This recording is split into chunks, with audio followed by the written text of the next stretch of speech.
त्यसो रहेछ त त्यही हेर्नु अहिले बाह्र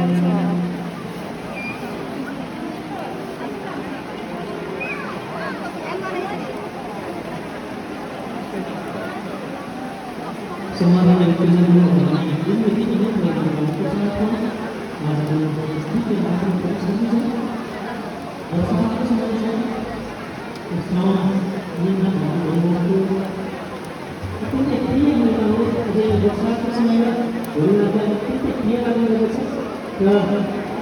यो कुनै पनि शुभ कार्य गर्दाखेरि यदि उत्साह भयो भने उत्तर कार्य पूर्ण भएको विश्वास छ।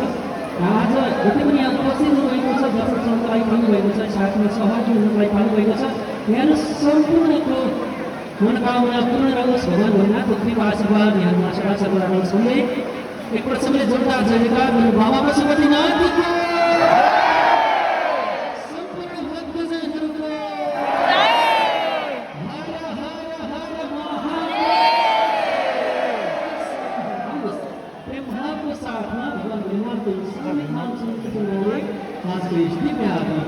जय शंभो जय श्री पशुपति जय शंभो जय शंभो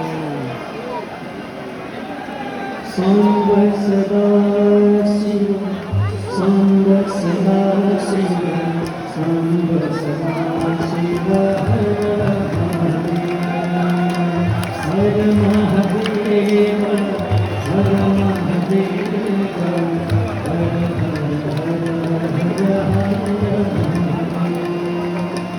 जय शशि शेखर जय अभय